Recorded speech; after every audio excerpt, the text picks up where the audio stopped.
it's amazing. That one right there does night Technology vision. that we've got now. But we've got a really good crew with the organization that does the video editing and things like that. So. Now, have y'all got a local office you're using? No, Or just- I'm actually the only person in North Carolina, Oh, you are you? and So it's a national sort of, yeah. well, it's mostly East Coast. It's headquarters out of New York, Mhm. and they do a lot of work around New Jersey, Pennsylvania, the tri-state area. Mhm. So it's really exciting to be a part of something. I bet it is. Hopefully make a difference. Yeah. But do you want to get started? Yeah, sure. Let's go for it. I guess let's start up with kind of a warm-up question. Like I said, you signed off fairly quickly on 2 concealed carry weapons permits for me personally. Is there any guiding philosophy that you have about, armed citizens? Well, the guiding philosophy is the Second Amendment. We have the right to bear arms, and it's that simple to me. The sheriff obviously is the one who issues purchase permits, concealed permits in his jurisdiction, and there's no doubt in my mind that 99% of the people who appear down here and make those applications are good, law-abiding folks. They're not, criminals aren't the ones showing up down here trying to get weapons in a legal manner. And there are plenty of things already in place law-wise, and how we screen the people that get our permits, the background checks, so you sign off as to whether you've had any mental health issues, and all of those things occur. The people who come and get permits, they're not a problem carrying guns in our communities. I've always encouraged gun ownership. And Harnett County itself is a very rural community, and a lot of our areas where a person needs to be able to defend their property and their home and their family, and having a gun is the way to do that. If an intruder comes and busts down your door, and you are expecting a Harnett County deputy to be your savior, you're probably not going to be saved. It's going to be on you to be able to protect your family, and that's the point of gun ownership. That's pretty good. You mentioned that the criminals aren't the ones that are applying for the permits. Have you ever had a situation where you found, say, a felon with maybe even an automatic weapon or something that's like, how in the world did you get a hold of that? No, I've never had any fully automatic weapons, in that respect. And we have turned down very few people who've ever applied for permits, because typically what happens is an individual has had a misdemeanor charge of some sort a long time ago, and they don't realize that will prevent them under North Carolina state law to get a permit. If there's domestic violence charge against you, any type of assault against you, you can't get a concealed carry in North Carolina. Some people come down and apply, and then they don't realize that those charges, even though they may have been 10, 15 years ago, will prevent them from getting concealed carry permits. Those are the people who get turned down, and they're not bad people a lot of times. It was just events in their life that occurred a long time ago. But the law in North Carolina is, if you committed those acts at any time, you can't possess a weapon or get a permit to possess. Okay. Do you believe that a lawful and aware gun owners are a deterrent for crime? No doubt there are. It's what I was describing about protecting your home, and anything else involving yourself or others around you. I think, and as I said in my position letter, that I'm a proud NRA member, and I think the president of the ANR put it real well, and that was that what deters or stops a bad guy with a gun is a good guy with a gun. It's that simple. I encourage gun ownership and concealed carries, but I also, with that, you must be a very responsible and accept that you must be safe and proficient with firearms. And I'm more on the individual responsibility of your actions and how you handle guns.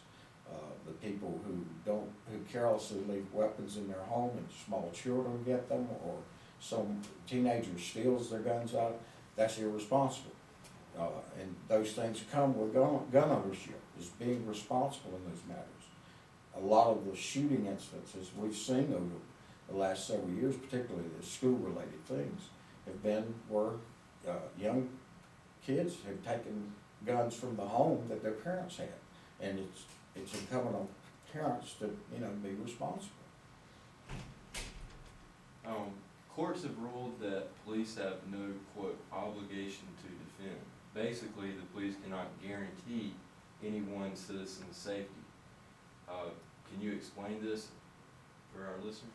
And that's what I'm referring to, like in rural communities, is if something occurs at your home, we're gonna do our best to get there as soon as we can to help you. But more than likely in those type events, if you can't defend yourself, bad things happen. And the same thing for a concealed carry permit person who's riding down the state roads, the road rage instances that we see, the mugging instances that occur and those sort of things. Armed citizens can stop that.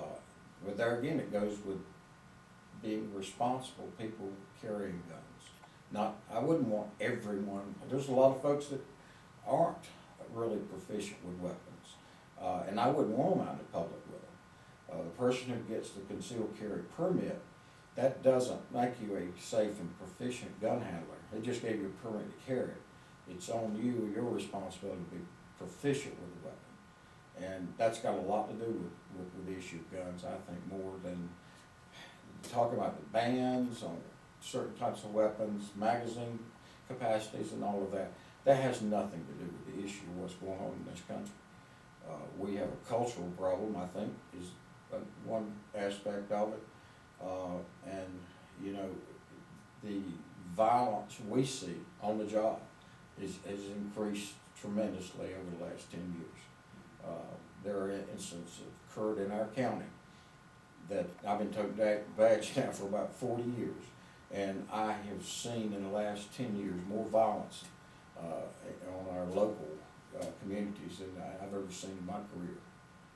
And I attributed that to breakdowns of families, to a lot of issues culturally that's going on in this country. We're not what we were 25 years ago in this country culturally. Our family units have broken down, which is a big contributor, I feel like. But it's about personal responsibility of individuals. It's not about guns.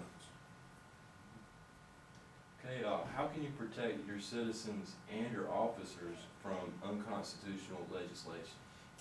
Well, I'm very confident that this great nation, built the way it was, founded on the Constitution and its guidance, the three branches of government set up to check and balance. That's what's supposed to happen, and right now I think it is happening. We have obviously a large majority of conservatives in the U.S. House that would stop legislation that would, I think, violate those. If bills do get passed, it's up to the Supreme Court to make those decisions, obviously. But our government works for a reason, and it's because of these checks and balances. And that's why people are somewhat overreacting, I think, at this point, because I haven't seen anything that's talking about the confiscation of our weapons, the total registration of our weapons, which would lead to the ability for the government to confiscate. I don't agree with anything that's going to get us to the point of registering all our weapons. That's just not necessary. But I still have confidence that this country, the way we're designed and set up, that we won't ever get to that point, I don't think. Is there anything that the people should know about, if it's the Department of Homeland Security or any, concerns about maybe treating certain peaceful groups as possible threats, or any other things you consider a danger for the citizenry or something that we should know? Not really. Now, from a law enforcement perspective, there are concerns about some of the groups that have formed, referred to as sovereign citizens. I don't know if you're familiar with them or not, but they're all over the nation. They're more of an anti-government everything. They're, whatever the government is, they don't think they have any powers in their life, you know. And there've been a number of law enforcement conflicts where officers have engaged these sovereign citizen types that have been gun battles and those sort of things. Those elements of our society are way to the right of the mainstream, as maybe you could say. Those things concern me. I don't want the government involved in my life any more than it has to be, and I think there's too much regulatory in our life. It such from zoning and planning laws to other things that go on, and even in local government. But what I was gonna say is that I'm not the man that's talking insurrection or a separationist from all of these things. We have a constitution, 3 branches of government. Let's work through this like it's supposed to work, and I think we'll be fine. Well, that sounds great. Thank you for your time, Sheriff.